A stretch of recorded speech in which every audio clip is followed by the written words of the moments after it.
When Jessica Martinez walked into Marcus Thompson's accounting firm at 3:47 p.m. on that rainy Tuesday afternoon in downtown Portland, Oregon, she had no idea that the manila folder in her trembling hands would not only save her relationship, but completely transform how she approached trust, communication, and self-worth.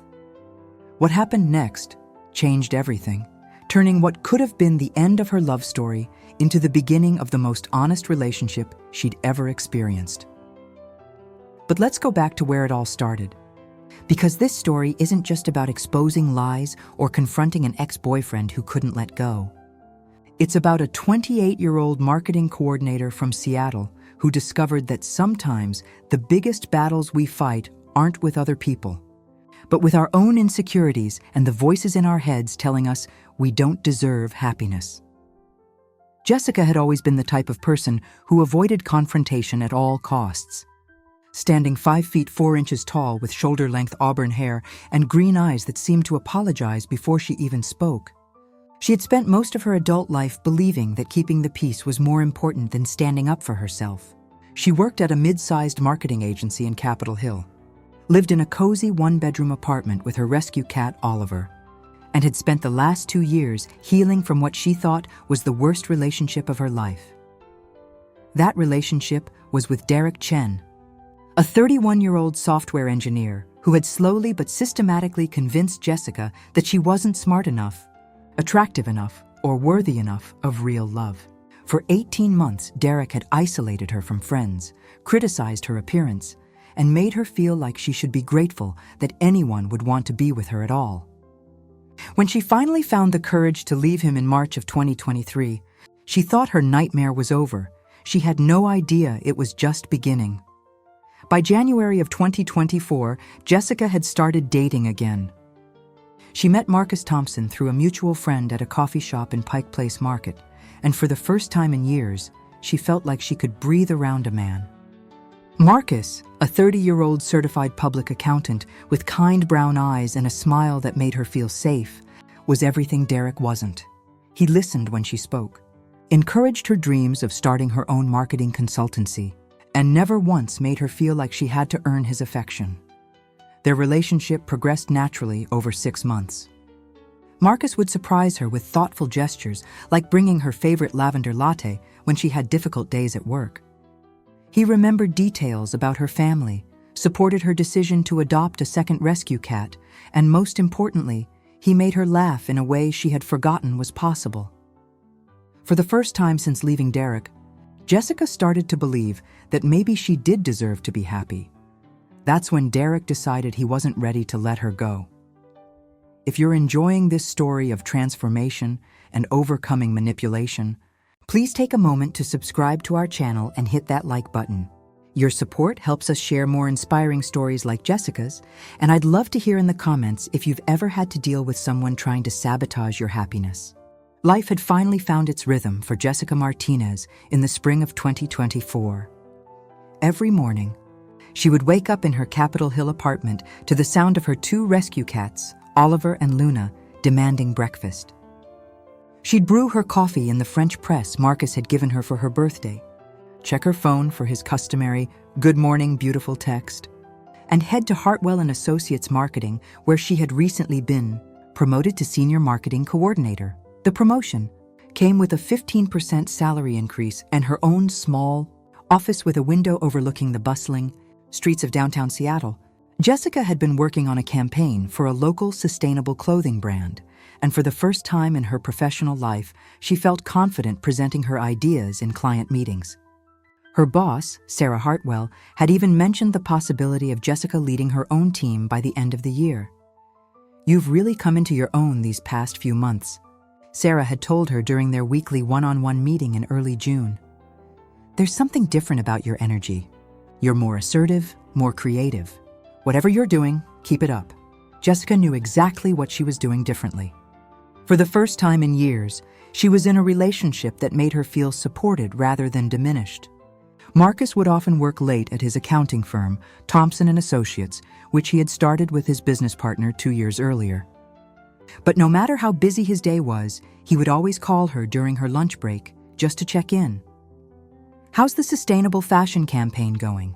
he'd ask, genuinely interested in the details of her work. "Did the client approve your social media strategy?" These weren't just polite questions.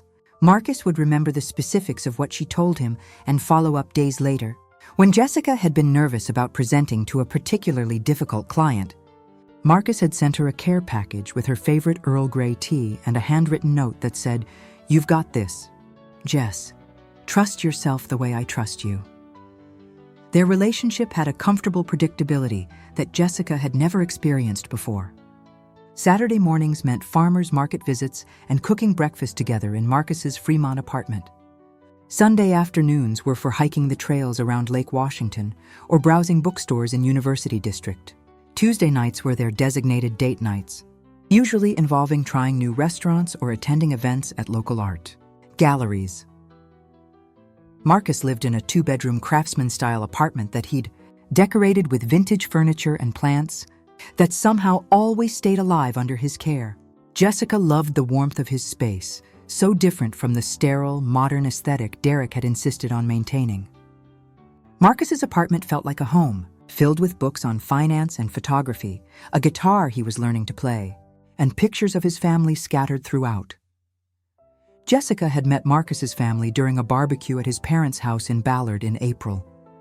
His mother, Patricia Thompson, was a retired nurse who immediately made Jessica feel welcome, showing her photo albums and sharing embarrassing stories about Marcus's childhood. His father, Robert, worked as a mechanic and spent most of the evening asking Jessica about her marketing work, genuinely curious about how social media campaigns were developed. "Marcus talks about you constantly," his sister Amy had confided to Jessica while they were setting the table for dinner. "I've never seen him this happy with anyone." "You're good for him." The feeling was mutual.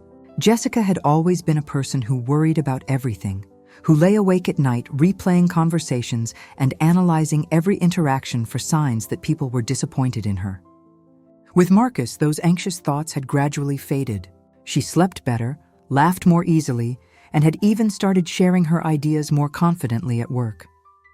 In early July, they had taken a weekend trip to the Oregon coast, staying in a small bed and breakfast in Cannon Beach. Jessica remembered lying on the beach, watching Marcus attempt to build an elaborate sandcastle while the ocean waves kept washing away his progress. Every time the water destroyed his work, he would laugh and start over, completely unfazed by the setbacks. "Doesn't that frustrate you?" Jessica had asked, watching him rebuild the same tower for the 4th time. Marcus had looked up at her, sand on his hands and salt spray in his dark hair. "Why would it? The fun is in the building, not in having a perfect sandcastle. Besides, the ocean's just doing what oceans do. No point in taking it personally." That moment had stayed with Jessica because it was so perfectly Marcus. He approached life with a resilience and optimism that she was still learning to adopt. Where Jessica saw rejection or failure, Marcus saw opportunities to try different approaches. Where she worried about other people's opinions, he focused on doing what felt right to him. By August, they had settled into patterns that felt like the foundation of something lasting. Jessica had started keeping a toothbrush and spare clothes at Marcus's apartment. He had a key to her place and would sometimes stop by after work to feed Oliver and Luna when Jessica was working late.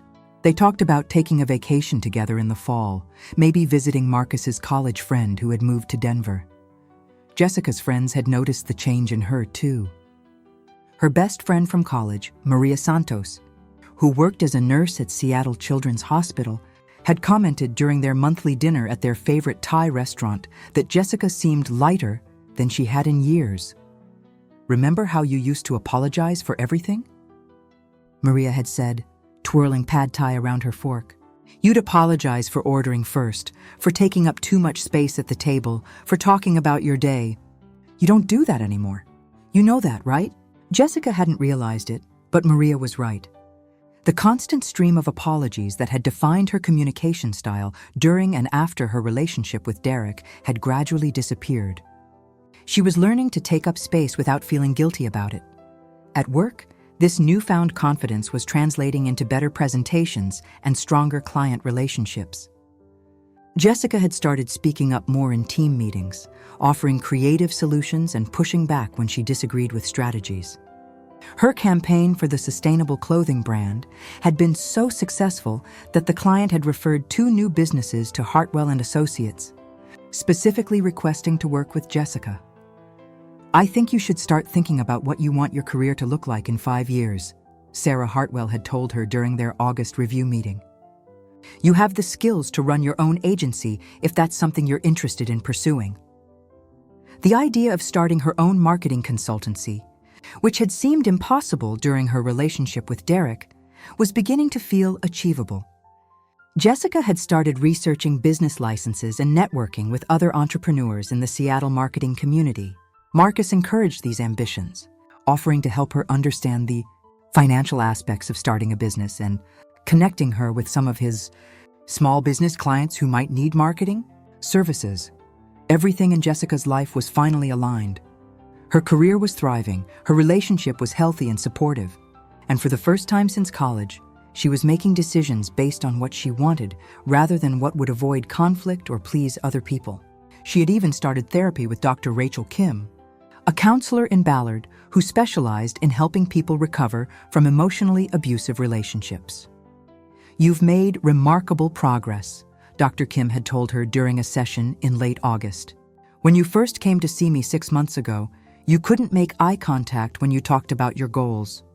Now you're making plans to start your own business and building a relationship based on mutual respect. That transformation doesn't happen by accident." Jessica left that therapy session feeling more confident than she had since her early 20s. She stopped by the farmer's market to pick up ingredients for dinner, planning to surprise Marcus with homemade pasta and the bottle of wine they'd been saving from their trip to the coast. She was walking back to her car, her arms full of tomatoes and fresh basil, when her phone buzzed with a text message. The number wasn't saved in her contacts, but she recognized it immediately. Her stomach dropped as she read the message. "We need to talk. It's about Marcus. There are things you don't know."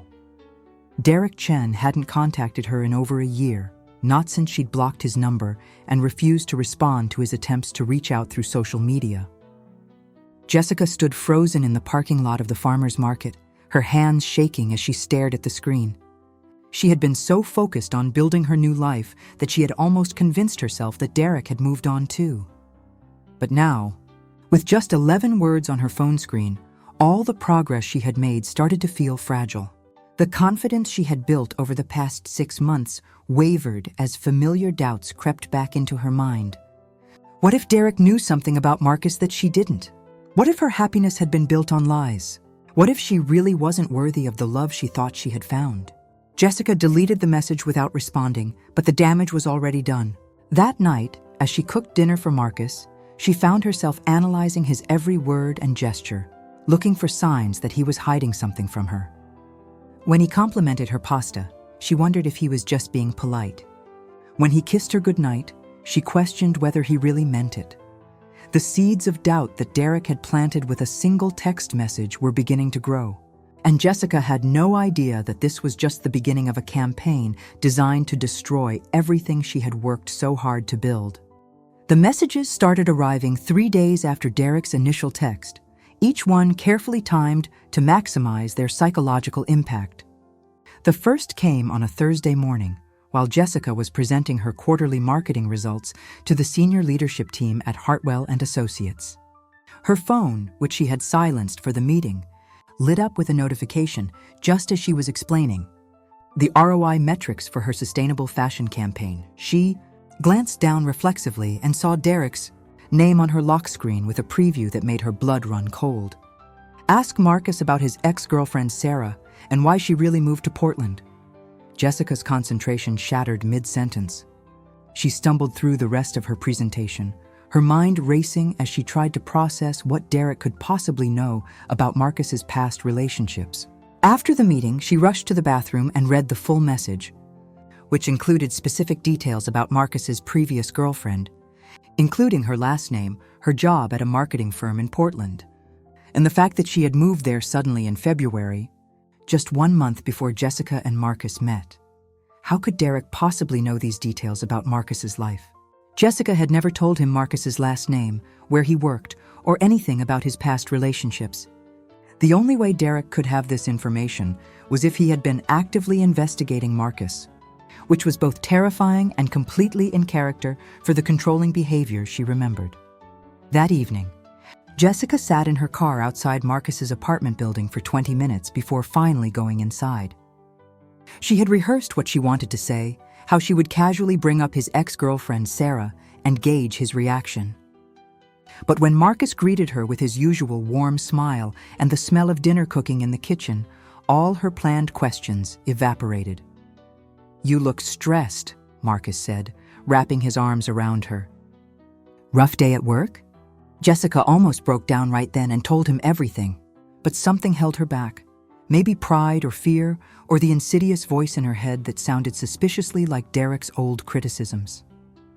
Instead, she nodded and let Marcus believe that work was the source of her anxiety.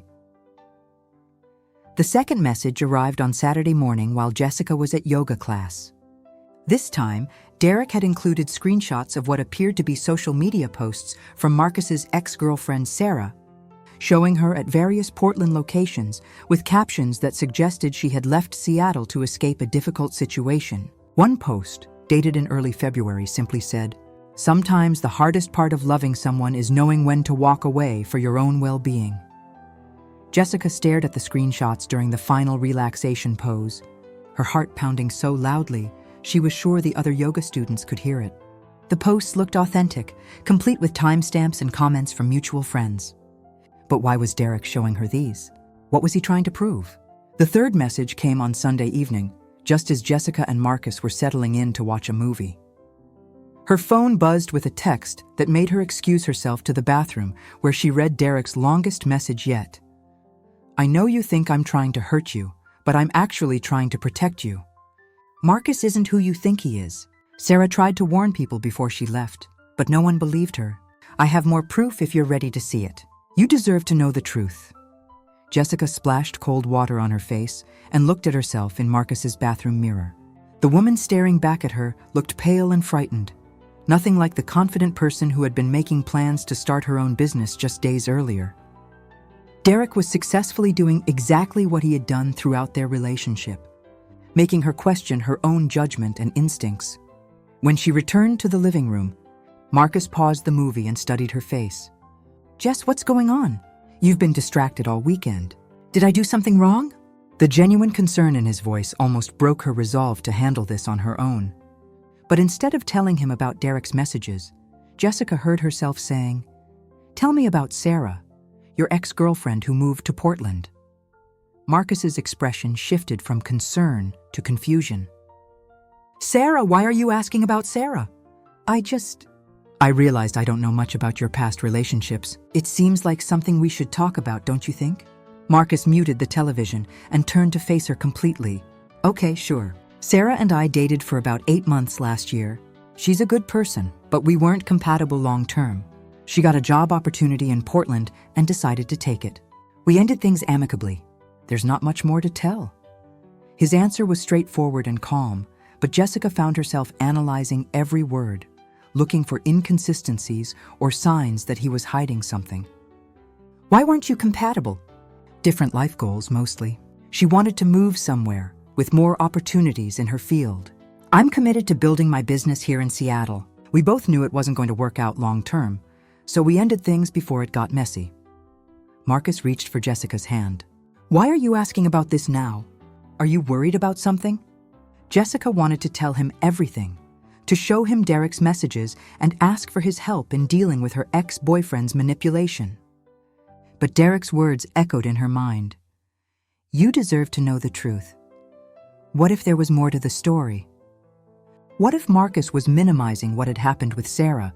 What if Jessica was about to make the same mistake twice, trusting someone who would eventually hurt her?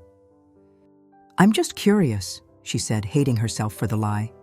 "It's normal for couples to talk about past relationships, right?" Marcus squeezed her hand gently. "Of course it is. I'll answer any questions you have. I don't have anything to hide from you, Jess." But as they resumed watching the movie, Jessica couldn't shake the feeling that she was missing something important. Derek's messages had planted seeds of doubt that were growing stronger every hour. despite Marcus's transparent responses to her questions. The next week brought a barrage of messages, each one more detailed and disturbing than the last. Derek sent her screenshots of text conversations that appeared to show Marcus making plans to meet other women. He forwarded emails that seemed to suggest Marcus was hiding financial problems with his business. Most damaging of all, he sent voice recordings of what sounded like Sarah telling a friend that Marcus had been emotionally manipulative during their relationship.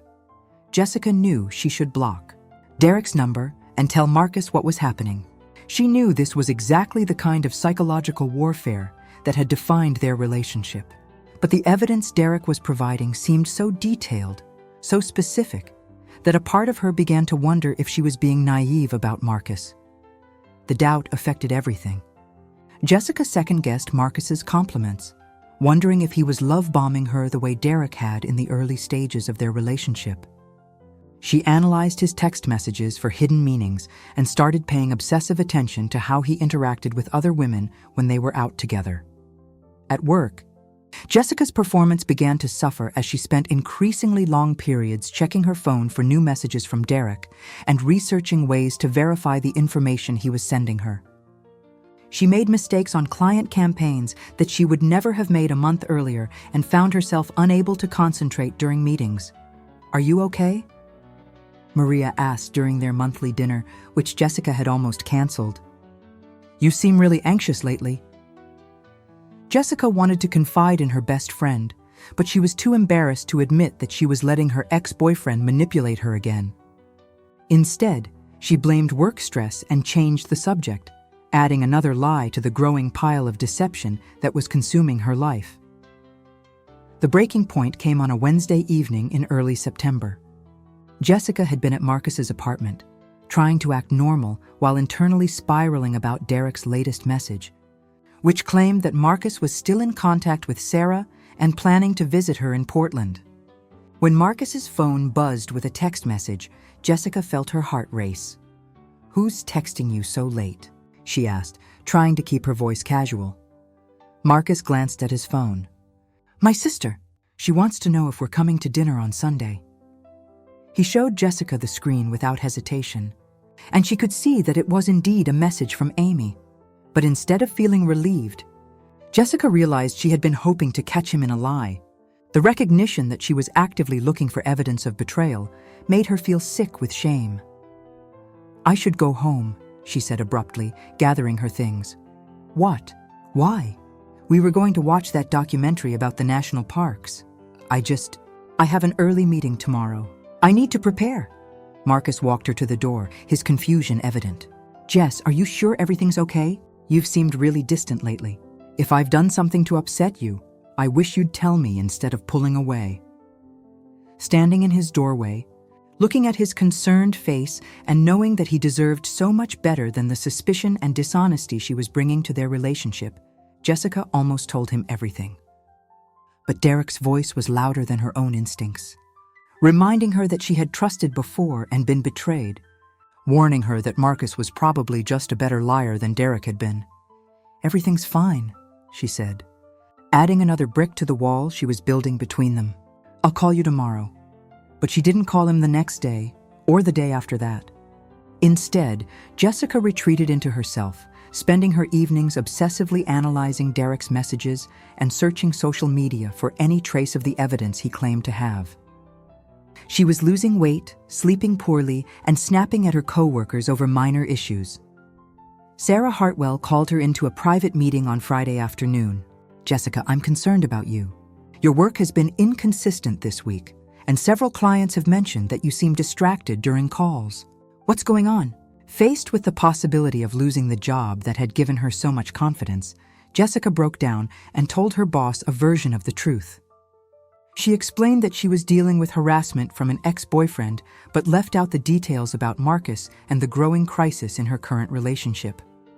"This is a serious situation," Sarah said. "Have you considered getting a restraining order? Or at least blocking this person's number?"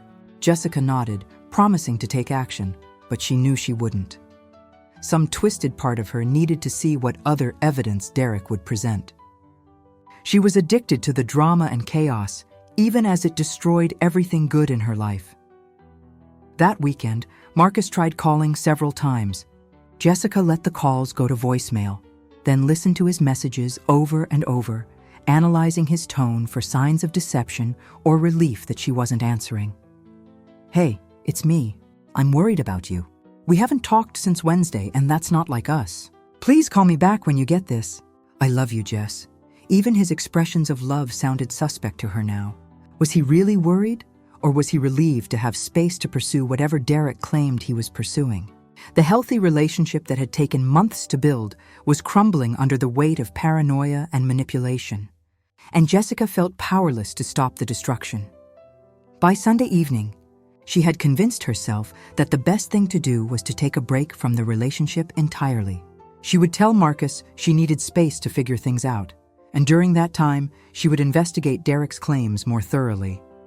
If Marcus was innocent, surely the evidence would clear him. If he wasn't, she would be protecting herself from further heartbreak. Jessica drafted a text message to Marcus, explaining that she needed some time apart, then deleted it and wrote another version, then deleted that one too. Finally, she turned off her phone entirely and went to bed, leaving Marcus to worry about her silence and giving Derek exactly what he wanted: the slow, systematic destruction of her happiness. The following Monday marked the beginning of what Jessica would later remember as the darkest 2 weeks of her life. She had successfully isolated herself from the one person who could have helped her see through Derek's manipulation, and without Marcus's steady presence and rational perspective, she spiraled deeper into paranoia and self-doubt. Derek seemed to sense her vulnerability and intensified his psychological assault. The messages now came multiple times per day, each one containing new evidence of Marcus's alleged deception. Screenshots of dating app profiles that supposedly belonged to Marcus, though the photos were blurry and could have been anyone. Bank records that Derek claimed showed suspicious transactions, though Jessica had no way to verify their authenticity. Most insidiously, audio recordings of a woman who sounded like Sarah discussing a man who matched Marcus's description in unflattering terms. "I tried to warn his new girlfriend," the voice on the recording said, "but women never listen when other women try to tell them the truth about men like this. They always think they're the exception, that he'll treat them differently." Jessica played this recording dozens of times, analyzing the voice, the background noise, the specific words chosen. Part of her recognized that the audio quality was poor, and that the conversation seemed oddly constructed, as if someone was reading from a script. But the part of her that Derek had trained to doubt her own instincts found the recording convincing. She had been ignoring Marcus's calls and texts for 4 days when he showed up at her apartment on Thursday evening. Jessica heard his familiar knock and felt a mixture of relief and terror. Through the peephole, she could see him standing in the hallway, holding a bag from her favorite Thai restaurant and looking more worried than she had ever seen him. "Jess, I know you're in there," he said softly. "Your car's in the parking lot, and your neighbor told me she heard you moving around this morning. Please, just talk to me. I don't understand what's happening." Jessica stood frozen behind the door, her hand on the deadbolt, torn between running into his arms and maintaining the protective distance she had convinced herself was necessary. Oliver and Luna both came to investigate the voice they recognized, meowing loudly at the door. "Even your cats want to see me," Marcus said with forced lightness. "Come on, Jess. Whatever's wrong, we can figure it out together. That's what people who love each other do." The word love hit Jessica like a physical blow. When had she become someone who responded to love with suspicion instead of gratitude? When had she started believing that caring was manipulation and trust was naivety? She wanted to open the door, to let Marcus hold her while she explained about Derek's messages and the fears that were consuming her. But Derek's voice was louder than her own desires.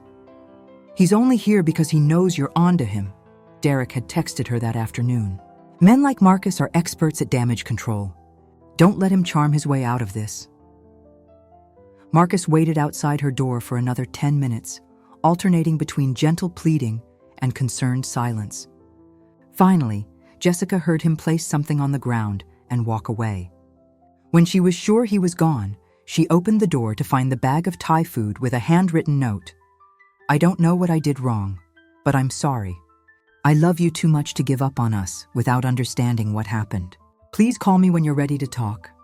Jessica ate the pad thai while crying on her couch, feeling simultaneously grateful for Marcus's patience and convinced that his kindness was proof of his manipulation. Derek had taught her well that love was conditional, that affection was currency, and that anyone who claimed to care about her unconditionally must be lying. At work, Jessica's performance had deteriorated to the point where Sarah Hartwell had no choice but to address it formally.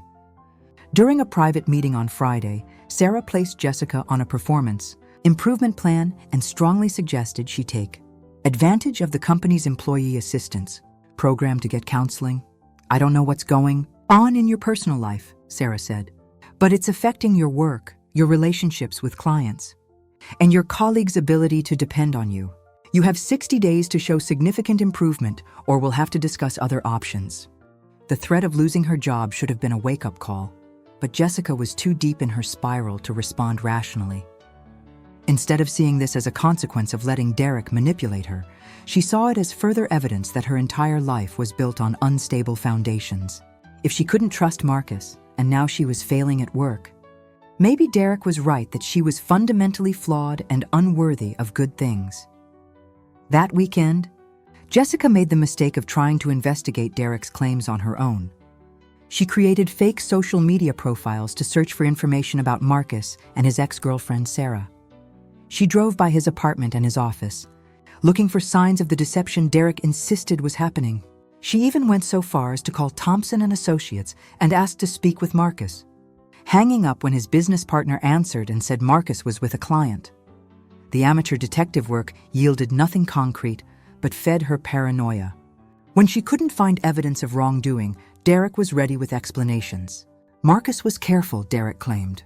He used private browsers and deleted his messages. He had coached Sarah to scrub her social media presence. The absence of evidence became evidence of a cover-up in Jessica's increasingly distorted thinking. On Sunday night, Derek called her for the first time since their breakup. Jessica answered without thinking, too emotionally exhausted to maintain her boundaries. I'm worried about you, Derek's familiar voice said through the phone. You haven't been responding to my messages, and I know this must be really hard for you to accept. Hearing Derek's voice again transported Jessica back to the worst moments of their relationship, when he would undermine her confidence and then position himself as her only source of comfort. But she was too isolated and confused to recognize the pattern repeating itself. I don't know what to believe anymore, Jessica admitted, hating herself for the vulnerability in her voice. That's exactly how I felt when I discovered the truth about Marcus, Derek said smoothly. I know you probably think I'm telling you this to hurt you or because I'm jealous. But Jess, I care about you too much to let you make the same mistake I made when I trusted someone completely. This was a lie so audacious that it should have snapped Jessica back to reality. Derek had been the one who violated trust in their relationship, who had systematically destroyed her self-worth and isolated her from people who cared about her. But he was rewriting history, positioning himself as a fellow victim who was trying to protect her from further harm. What mistake? Jessica found herself asking. Derek launched into an elaborate story about how he had once trusted a business partner who had been stealing from their company while maintaining a facade of friendship. It was a compelling narrative designed to create a parallel between his fictional experience and Jessica's current situation with Marcus. By the time he finished talking, Jessica was convinced that Derek understood her dilemma better than anyone else. The hardest part, Derek concluded, is that people like Marcus and my old business partner are so good at seeming genuine. They make you feel crazy for doubting them. But your instincts are trying to protect you, Jess. Don't ignore them just because it's easier to believe the lies. After they hung up, Jessica felt more confused than ever. Derek's version of reality was coherent and emotionally satisfying in a twisted way. It positioned her as the victim of an elaborate deception, which felt familiar and somehow comfortable after 18 months of being manipulated. Marcus's version of reality required her to trust her judgment and accept that she deserved unconditional love. Concepts that Derek had spent their entire relationship teaching her were naive and dangerous. The final blow came on Monday morning, when Jessica arrived at work to find an email from one of her biggest clients, canceling their contract and citing concerns about inconsistent communication and missed deadlines.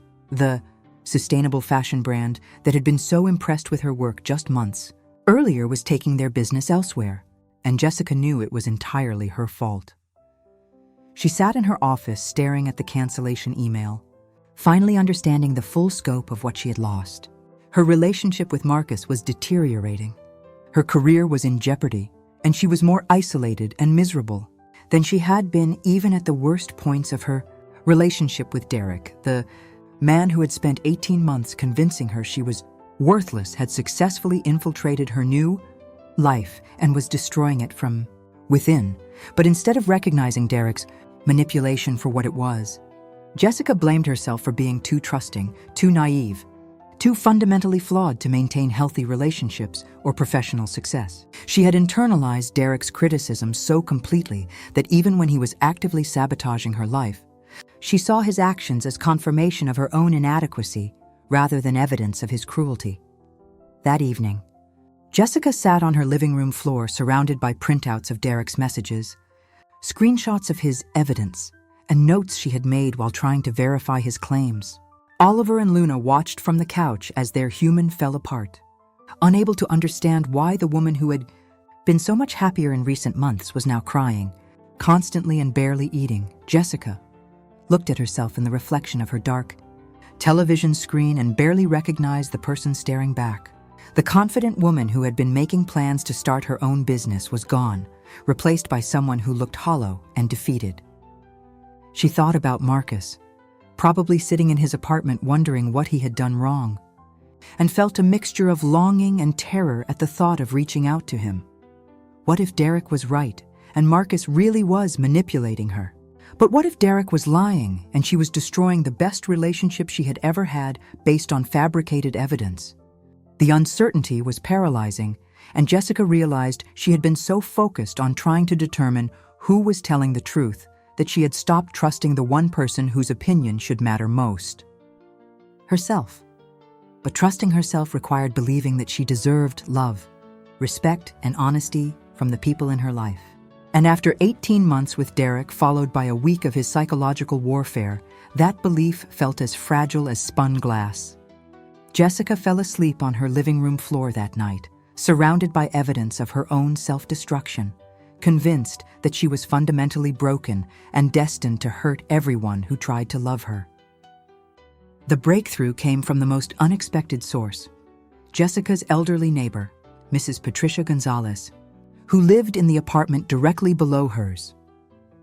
Mrs. Gonzalez was a retired social worker who had immigrated from Puerto Rico in the 1960s and had spent 40 years helping families navigate crises.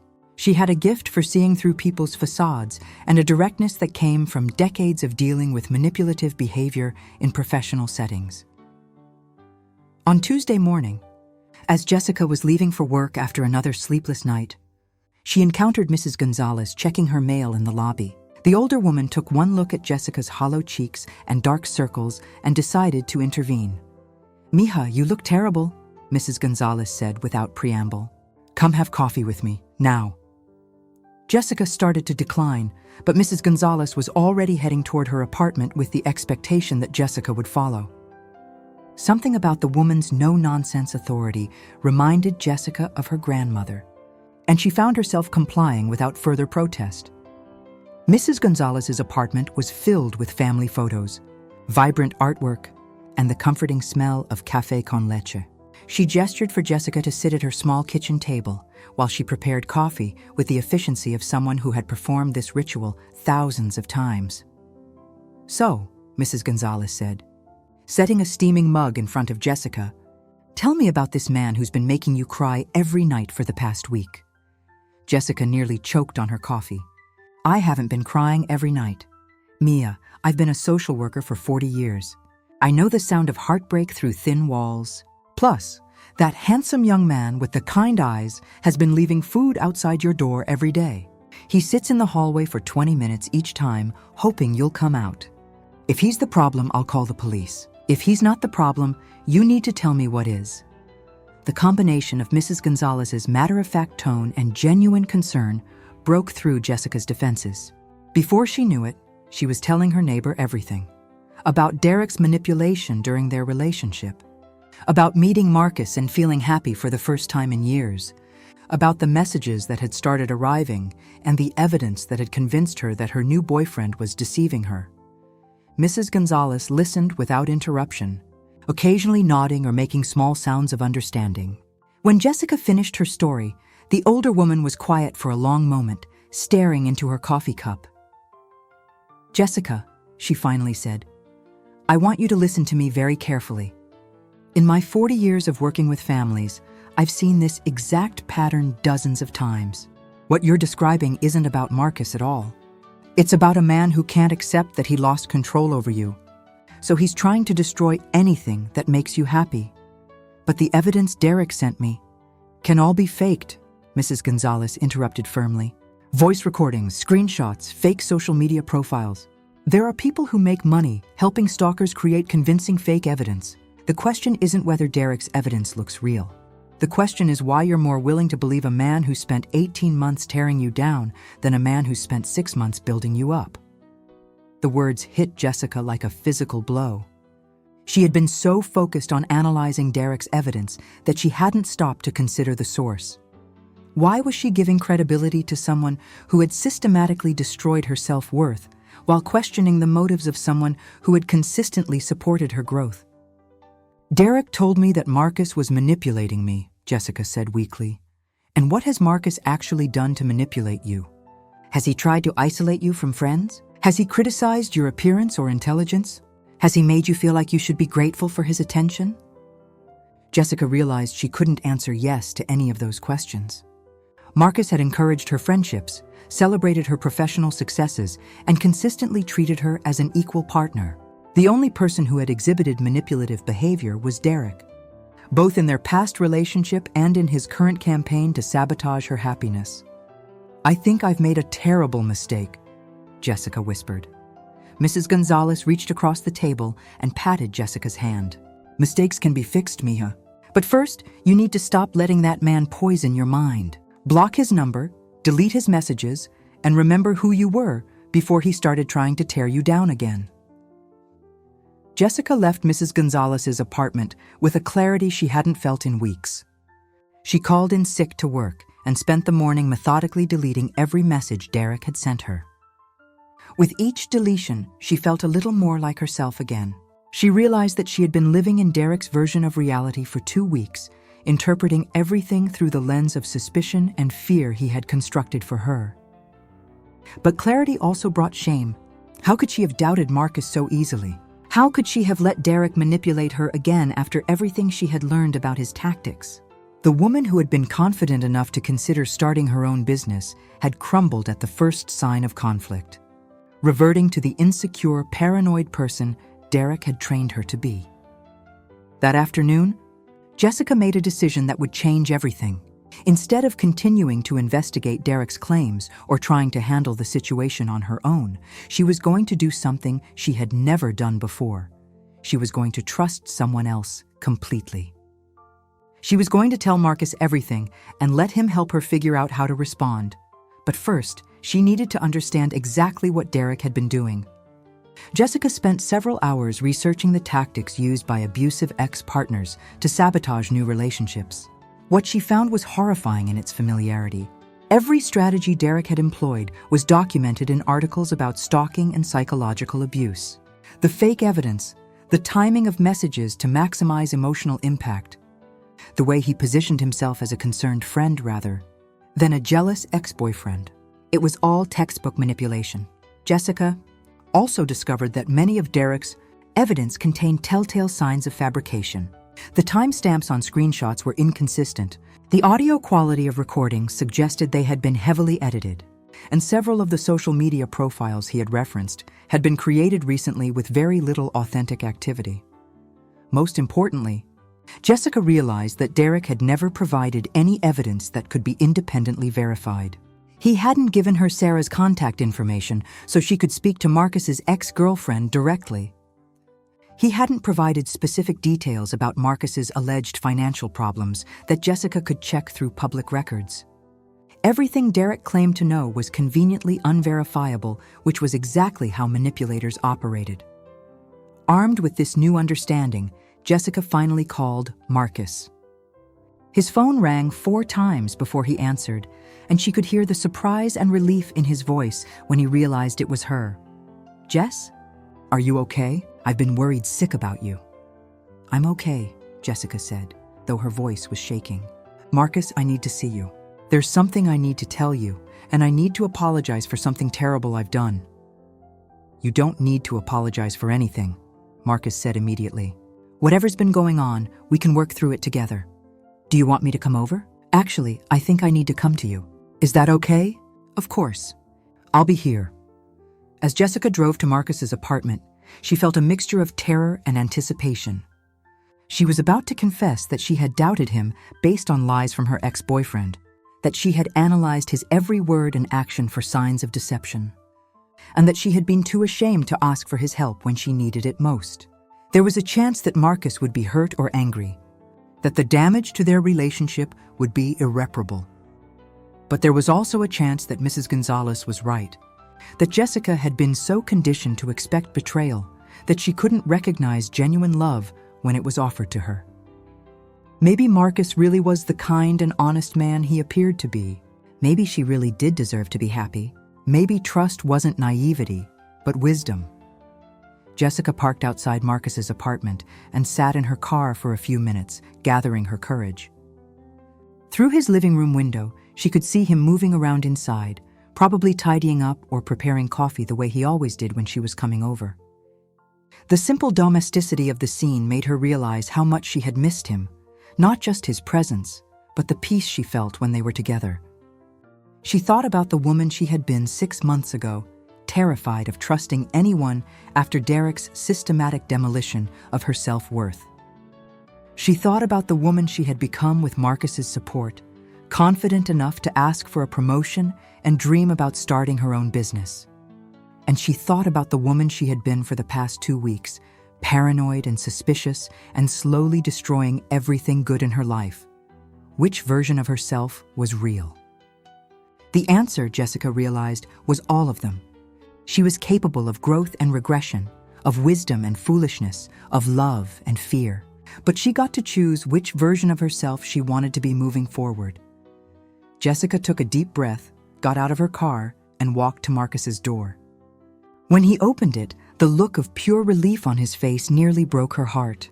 He had been worried about her, genuinely concerned for her well-being, while she had been treating him like a suspect in some imaginary crime. "Hi," she said simply.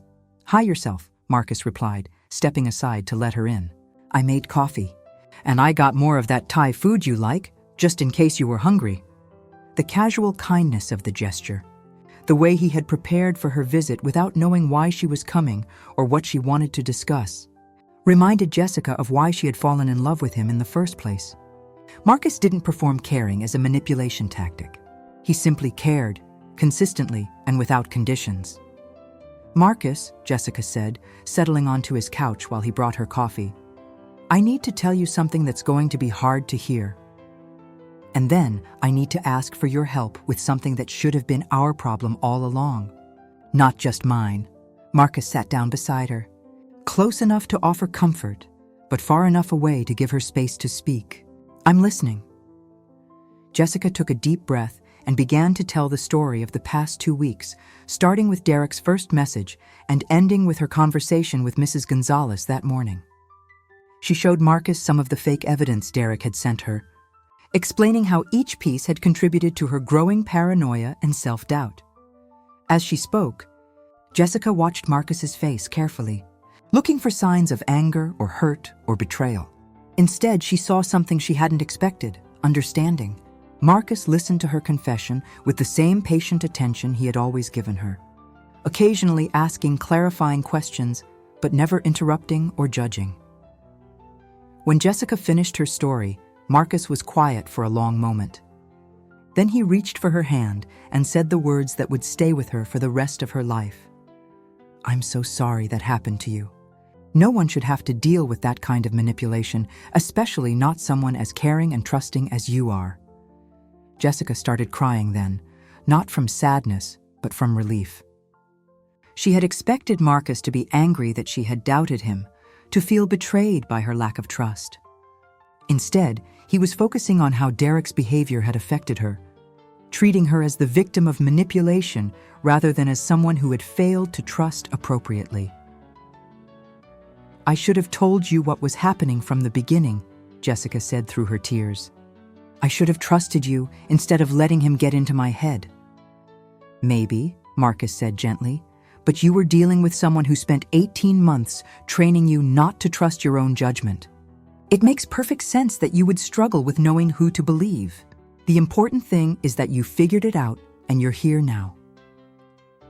As they sat together on Marcus's couch, Jessica finally felt the fog of confusion and paranoia lifting. The man sitting beside her, holding her hand while she cried about doubting him, was exactly who she had thought he was before Derek started poisoning her mind. Marcus was kind, patient, honest, and trustworthy. And more importantly, Jessica realized that she was worthy of that kindness and trust. "So what do we do now?" Jessica asked. "How do we make sure Derek can't do this again?" Marcus smiled, and Jessica saw a hint of steel beneath his usual gentleness. "Now we gather evidence of our own, real evidence, and we make sure Derek understands that harassing you has consequences." The next morning, Jessica and Marcus sat at his kitchen table, surrounded by printed emails, screenshots, and a notebook where they had been documenting every instance of Derek's harassment. Marcus had spent the previous evening helping Jessica compile a comprehensive record of Derek's manipulation campaign, and what they had assembled was damning. "This is clearly a pattern of stalking and harassment," Marcus said, reviewing their documentation. "Derek somehow obtained my personal information, created fake evidence, and has been systematically trying to destroy your mental health and our relationship. This isn't just about us anymore, Jess. This is illegal behavior that could escalate." Jessica felt a strange mixture of validation and anger as she looked at the evidence they had compiled. Seeing Derek's manipulation documented in black and white made it impossible to minimize or rationalize his behavior. He had spent 2 weeks orchestrating a psychological assault designed to destroy her happiness, and he had nearly succeeded. "I think the fake voice recordings of Sarah are what pushes this over the line," Marcus continued, pointing to the transcripts they had made of Derek's audio files. "If he's impersonating my ex-girlfriend to create false evidence, that's identity fraud in addition to harassment." Marcus had contacted Sarah the previous evening to warn her that someone might be using her identity to create fake content. Sarah had been horrified to learn about Derek's scheme and immediately offered to provide a statement to police confirming that she had never made the recordings Derek had sent to Jessica. "She wants to help however she can," Marcus had told Jessica after hanging up with Sarah. "She said what Derek is doing is sick, and she's worried about what he might do next if he doesn't face consequences." The conversation with Sarah had also provided Jessica with closure about Marcus's past relationship. Sarah had confirmed Marcus's version of their breakup, describing him as one of the kindest people I've ever dated, and expressing genuine happiness that he had found love with Jessica. The contrast between Sarah's authentic warmth and the cold, calculated voice in Derek's fake recordings was stark. "Are you sure you want to take this to the police?" Jessica asked, still struggling with the idea of making their private situation public. "What if they don't believe us? What if Derek tries to retaliate?" Marcus took her hands across the table. "Jess, Derek has already retaliated. He's been retaliating for months, and it's only going to get worse if we don't stop him. Men like Derek don't just give up and move on. They escalate until someone forces them to stop." Jessica knew Marcus was right, but the prospect of confronting Derek legally felt overwhelming.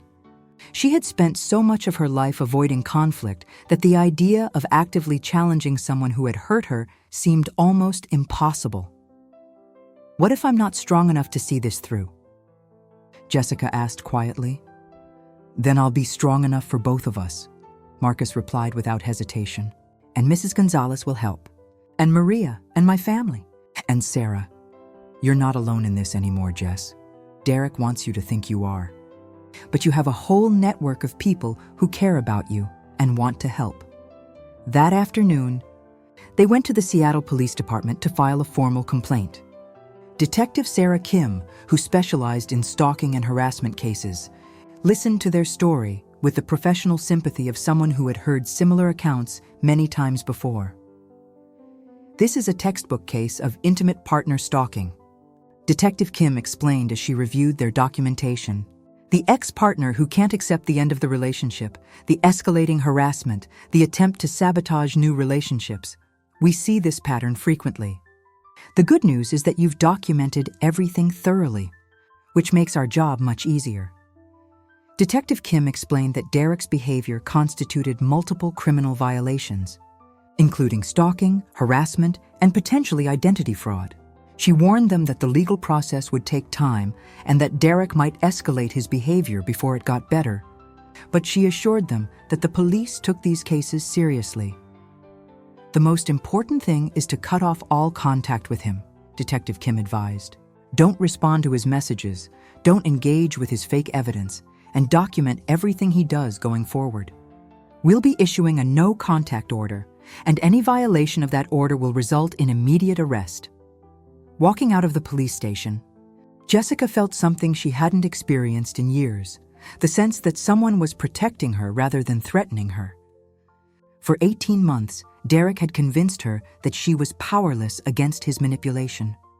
But with Marcus beside her and the legal system backing them up, Jessica realized that Derek was actually the powerless one. His entire strategy depended on her isolation and self-doubt, and he had lost both weapons. The next few days brought a whirlwind of activity as Jessica and Marcus worked to repair the damage Derek's campaign had caused. Jessica met with Sarah Hartwell to explain the situation and request a chance to prove that her recent poor performance had been the result of harassment rather than incompetence. "I wish you had told me what was happening sooner," Sarah said after reviewing the police report. "We have resources to help employees dealing with stalking situations. You don't have to handle something like this alone." Sarah agreed to give Jessica another chance to demonstrate her capabilities. Understanding that the stress of Derek's harassment had temporarily derailed her performance, Jessica threw herself into rebuilding her professional reputation, working late to complete projects and going above and beyond to restore her clients' confidence in her abilities. Marcus provided unwavering support throughout Jessica's recovery process. He attended therapy sessions with her when she asked, helped her research legal protections available to stalking victims, and never once made her feel guilty for the weeks when she had doubted him. Most importantly, he gave her space to process her emotions without trying to fix everything for her. "I keep thinking about how easily I believe Derek's lies," Jessica confided to Marcus one evening as they cooked dinner together. "What does that say about me?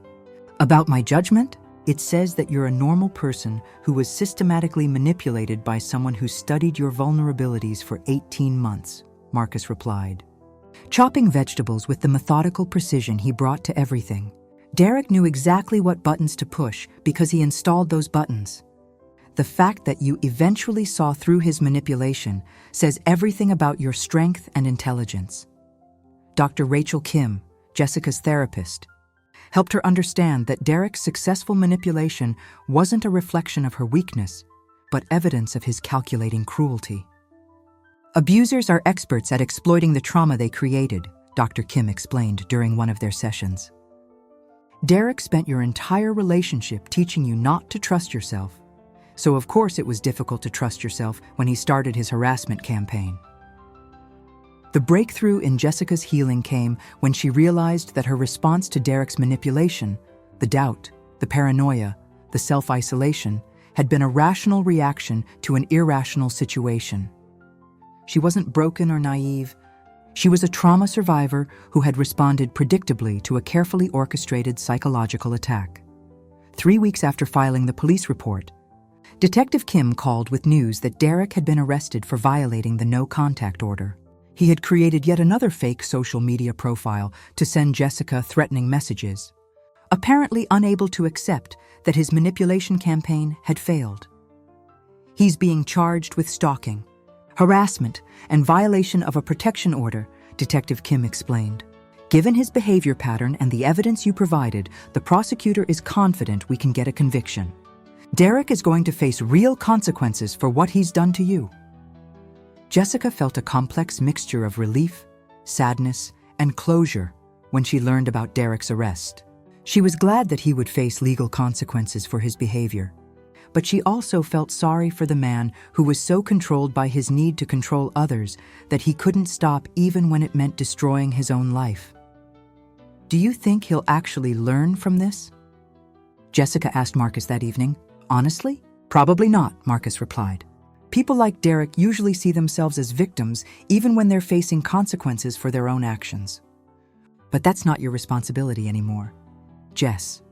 Your only responsibility is taking care of yourself and building the life you want. As autumn settled over Seattle, Jessica began to see the full scope of the transformation Derek's failed manipulation had actually triggered.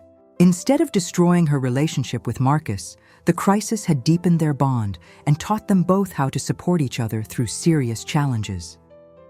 Instead of ruining her career, the experience had led to honest conversations with her boss about work-life balance and mental health support. Most importantly, Jessica had discovered that she was much stronger than Derek had taught her to believe. She had survived his initial abuse, built a new life for herself, and when he tried to tear that life down, she had fought back.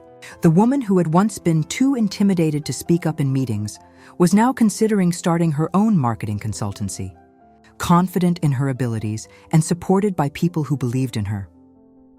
"I think I'm ready to start my own business," Jessica told Marcus one evening as they walked along the waterfront. "I've been thinking about it for months, and I know I have the skills and the connections to make it work." Marcus stopped walking and turned to face her, his face breaking into the proud smile she had learned to treasure. "I think that's an amazing idea. What can I do to help?" The conversation that followed was everything Jessica had once dreamed conversations about her future could be. Marcus asked thoughtful questions about her business plan, offered practical advice about financial planning and legal structures, and expressed genuine excitement about her entrepreneurial ambitions. There was no condescension, no skepticism, no subtle undermining disguised as concern. By Christmas, Jessica had officially launched Martinez Marketing Solutions, specializing in sustainable and ethical businesses that aligned with her values. Her first clients included the sustainable fashion brand that had rehired her after learning about the harassment situation, 2 local restaurants focused on farm-to-table dining, and a nonprofit organization working on environmental justice issues. "You know what I realized?" Jessica told Mrs. Gonzalez during one of their regular coffee visits. "Derek spent 18 months trying to convince me I was weak and worthless. But look what I've accomplished since I stopped believing him. I left an abusive relationship, built a healthy one, excelled at my job, started my own business, and stood up to a stalker." "That doesn't sound like a weak person to me." Mrs. Gonzalez raised her coffee cup in a toast. "To strong women who refuse to let anyone else define their worth." The legal case against Derek concluded in February with his conviction on multiple charges. He was sentenced to 18 months in prison, 5 years of probation, and permanent restraining orders that prohibited him from contacting Jessica or Marcus through any means. During his sentencing hearing, Derek's attorney argued that his client was struggling with mental health issues and deserved leniency. Jessica attended the hearing, not to confront Derek, but to bear witness to the consequences of his actions. When the judge asked if she wanted to make a victim impact statement, Jessica stood and spoke clearly about how Derek's harassment had affected her life, her career, and her relationships. "The defendant spent 2 years trying to convince me that I was powerless," Jessica said, looking directly at Derek for the first time since their breakup. "But I'm standing here today as proof that he was wrong. I have a successful business, a loving relationship, and a community of people who support me. His attempts to destroy my life ultimately made me stronger, and I hope that other victims of harassment will see that they don't have to remain silent or isolated." Derek's conviction made local news as part of a larger story about the prevalence of intimate partner stalking and the importance of taking digital harassment seriously. Jessica gave several interviews about her experience, hoping to help other women recognize the warning signs of manipulation and understand that help was available. "The most important thing I learned," Jessica told a reporter from the Seattle Times, "is that healing from abuse isn't a linear process. You can make tremendous progress and then still be vulnerable to manipulation from the same person who hurt you before. That doesn't mean you're weak or that you've failed. It means you're human and recovery takes time." 2 years later, Jessica Martinez stood in the conference room of her own marketing firm, presenting a campaign strategy to a boardroom full of executives from a major sustainable technology company. Martinez Marketing Solutions had grown from a one-person operation to a team of 8 employees, specializing in purpose-driven brands that wanted to make a positive impact on the world.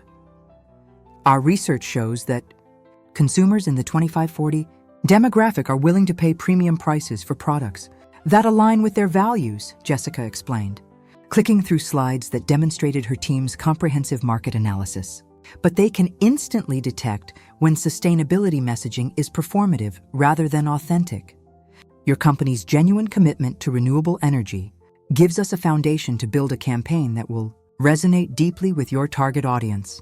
The Jessica presenting that day bore little resemblance to the woman who had once been too intimidated to share her ideas in team meetings.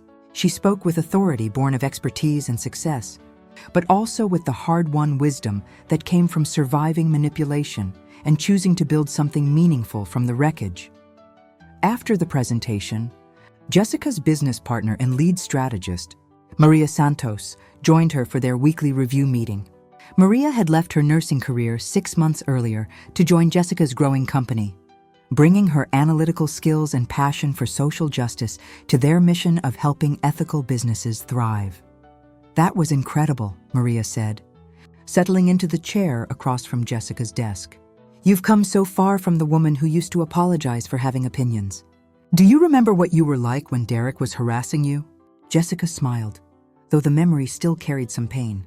"I remember feeling like I was losing my mind, like I couldn't trust my own perceptions about anything. It's hard to believe that someone I dated for 18 months was able to get into my head so completely, even after I had built a whole new life." "That's what makes your story so important to share," Maria replied. "People think that once you leave an abusive relationship, you're safe from that person's influence. But Derek proved that abusers can continue to manipulate their victims years later, especially if the victim hasn't fully healed from the original trauma." Jessica had indeed continued sharing her story, speaking at conferences about domestic violence and workplace harassment, writing blog posts about recognizing manipulation tactics, and mentoring other women who were recovering from abusive relationships. Her transparency about her own vulnerability had helped dozens of women recognize similar patterns in their own lives and seek help before the manipulation escalated.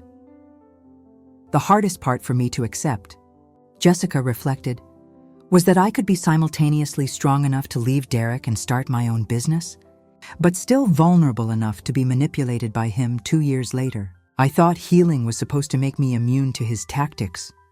But that's exactly what makes your experience so relatable," Maria pointed out. "Healing isn't about becoming invulnerable. It's about building the skills and support, systems to recognize manipulation when it happens and respond effectively." Jessica's relationship with Marcus had also evolved and deepened in ways that would have been impossible without the crisis Derek's harassment had created. They had learned to communicate about difficult topics, to support each other through challenges, and to build trust even in the face of external threats. The experience had taught them both that love wasn't just about compatibility and attraction. It was about choosing to stand together when someone tried to tear them apart. They had gotten engaged the previous spring. On the 2nd anniversary of the day, Jessica had finally told Marcus about Derek's harassment campaign. Marcus had proposed during a hike on the same trail where Jessica had once questioned whether she deserved happiness, creating a new association with a place that had represented her lowest point. "I love you not just for who you are," Marcus had said as he knelt beside the lake where they had shared so many peaceful afternoons, "but for your courage in fighting for our relationship when someone tried to destroy it. You taught me what real strength looks like." Their wedding was planned for the following summer, and Jessica had asked Mrs. Gonzalez to be one of her bridesmaids. The elderly woman who had been the catalyst for Jessica's breakthrough had become like a grandmother to her, providing wisdom, perspective, and occasional tough love when Jessica needed it most. "You know what I'm most proud of?" Mrs. Gonzalez had said during their most recent coffee visit. "Not that you survived Derek's abuse or built a successful business or found love with Marcus. I'm proud that you learned to trust yourself again. That's the real victory."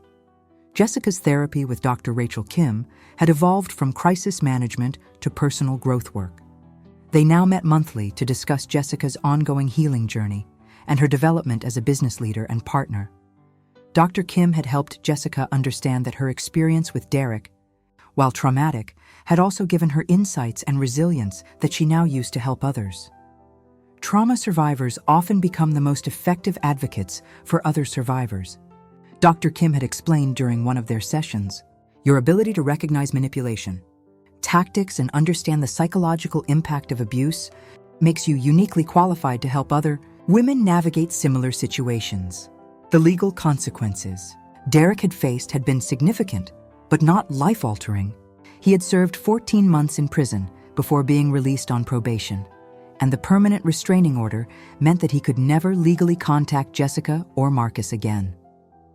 Detective Kim had warned them that some stalkers violated restraining orders repeatedly, but Derek seemed to have accepted that his campaign had failed. "Sometimes consequences actually work," Detective Kim had told Jessica during a follow-up call. Derek lost his job, spent over a year in prison, and had to register as a sex offender due to the nature of his stalking charges. For some people, that's enough to break the pattern of behavior. Jessica hoped that Derek had used his time in prison to get the mental health treatment he clearly needed. But she also knew that his recovery wasn't her responsibility. Her job was to continue building the life she wanted while remaining vigilant about her own safety and well-being. The impact of Jessica's story had extended far beyond her personal healing.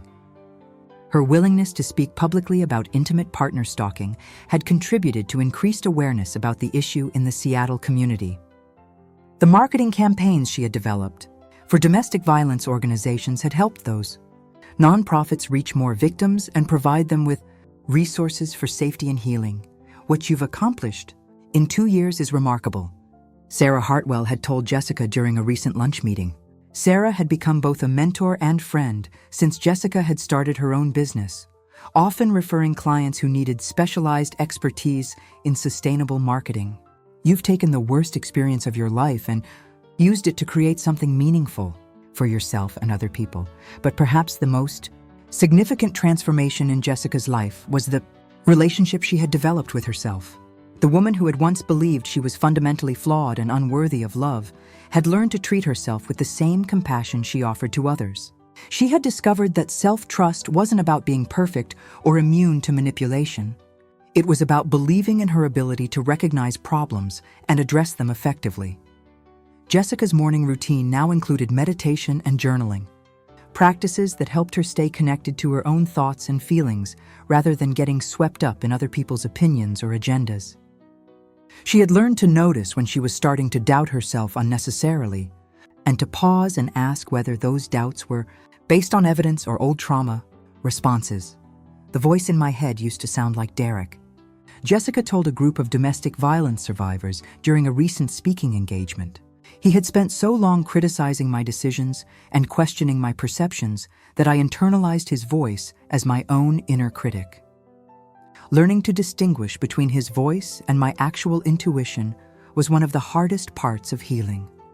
The question and answer session after her presentation had been particularly moving, with several women sharing their own experiences of post-separation harassment and manipulation.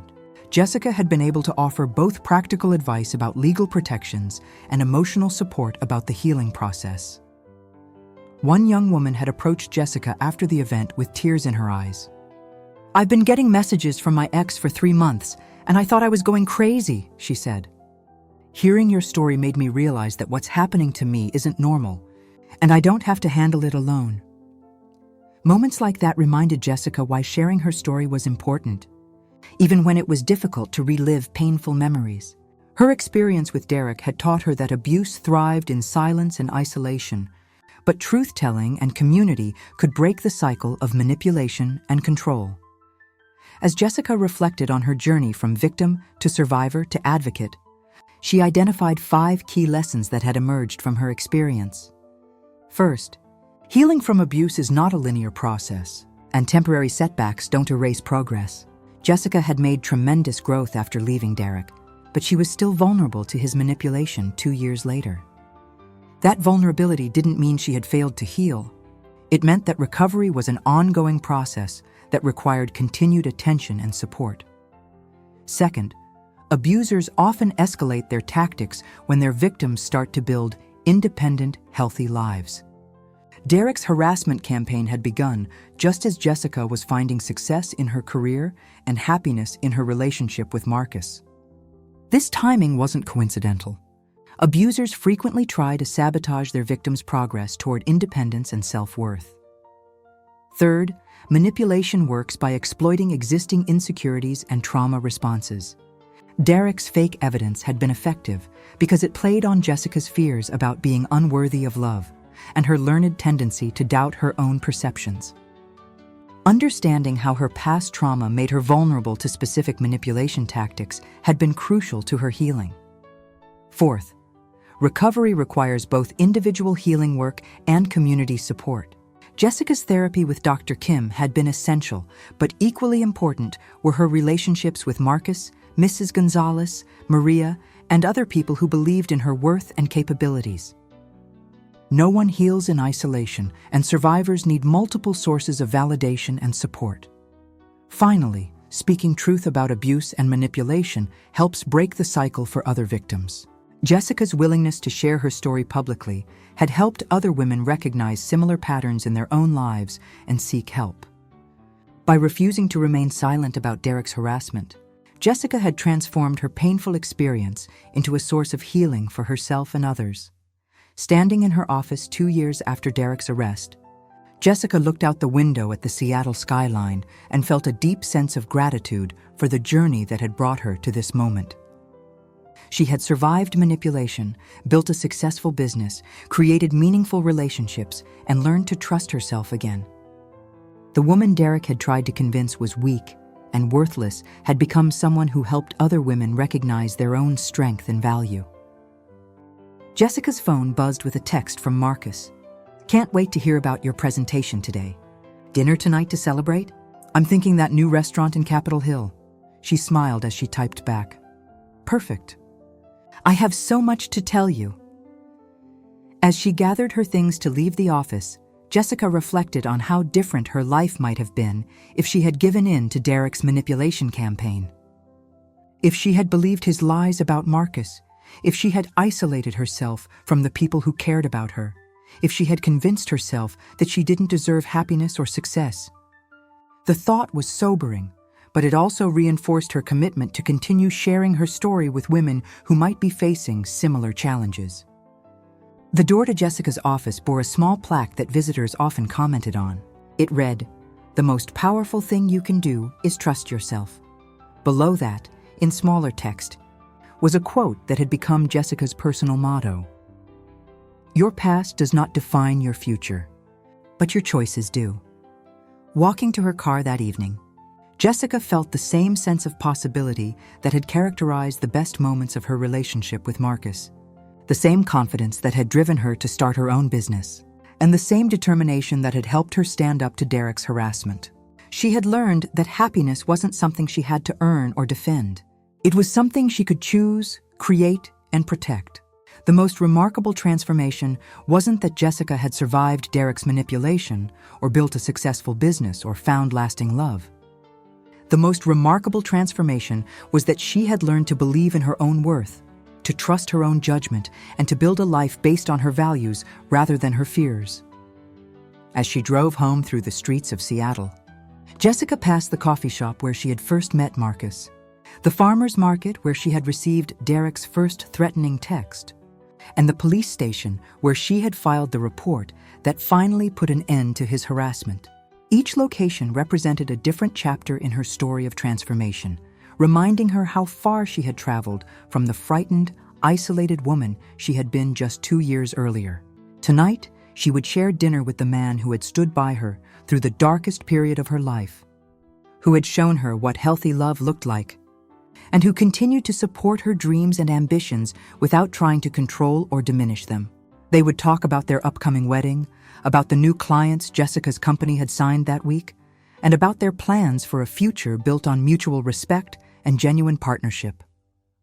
But most importantly, Jessica would go to sleep that night, knowing that she had reclaimed her power from someone who had tried to destroy her, that she had built something meaningful from the wreckage of manipulation and abuse, and that her story of survival and transformation might help other women find their own path to healing and happiness.